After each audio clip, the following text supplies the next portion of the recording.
नमस्कार मंडळी, मी आहे वैष्णवी आणि स्वागत आहे तुमचं आपल्या मराठी यूट्यूब चॅनलमध्ये स्पाइस अँड स्माइल मराठी. तर आज आपण बनवणार आहोत मिश्र डाळींचे आप्पे. खूप पौष्टिक असा नाश्ता आहे. अशा तर काही डाळी आपल्या खाल्ल्या जात नाहीत एकसोबत इतक्या सगळ्या, त्यामुळेच हे असं काहीतरी बनवायचं. आप्पे असतील, उत्तप्पा असेल किंवा काहीही असेल, ज्याने सगळ्या डाळी एकसोबत पोटात जातात. खूप जास्त पौष्टिक बनतो. मी उत्तप्पा आणि आप्पे सेम बॅटरचे बनवलेले आहे.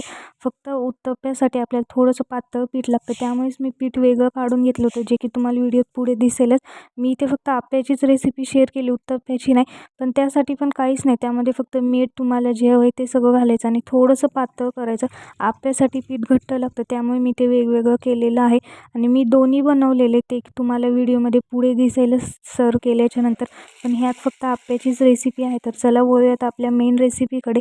त्यासाठी मी 1 वाटी तांदूळ भिजत घातलेत. मी तुम्हाला वाटीचं प्रमाणे सांगितले, त्याच वाटीने अर्धी वाटी मी सगळ्या डाळी घेतलेल्या आहेत. मुगाची डाळ, मसूर डाळ, हरभरा डाळ, तूर डाळ, उडीद डाळ आणि अर्धा वाटी पोहे घेतलेत. पोहे नसतील तर 1 छोटा चमचा तुम्ही मेथीचे दाणे घालू शकता.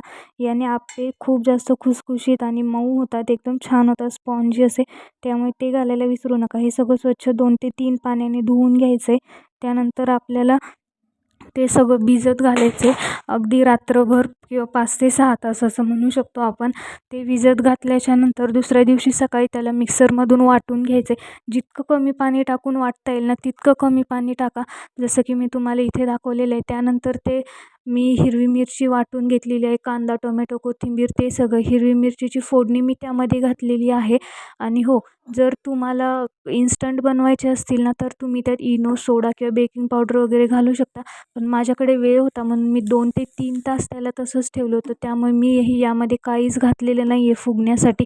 पण इन्स्टंट बनवायचं असेल तर तुम्हाला काहीतरी यामध्ये घालावं लागेल, इनो, सोडा वगैरे. त्यानंतर मी इथं आप्पे पात्र छान असं मीडियम हीटवर गरम करून घेतलेलं आहे. तुम्ही असं हाताने चेक करू शकता वाफ लागते का. मीडियम ते लो फ्लेमवरच हे सगळं करायचं आहे. त्याला ते छान असं तेल ग्रीस करायचे, त्यामध्ये सगळे आप्पे टाकायचे आहेत आपल्याला हव्या त्या साईजचे. झाकण ठेवायचं आहे लो टू मीडियम हीटवर, त्याला 5 मिनिट होऊ द्यायचं. त्यानंतर स्पून असेल किंवा मग स्टिक किंवा चाकूनी वगैरे त्याला पलटून घ्यायचं 5 मिनिटानंतर. छान असे खरपूस एकसारखे भाजले जातात मीडियम गॅसवर. फुल केल्या तर ते जळू शकतात आणि कमी केल्या तर ना ते थोडे असे तेलकट होतात आणि वेळ लागतो. त्यामुळे मीडियम गॅसवर करायचं आणि त्याला दुसऱ्या साईडने पण होऊ द्यायचं 3 ते 4 मिनिट झाकण ठेवून.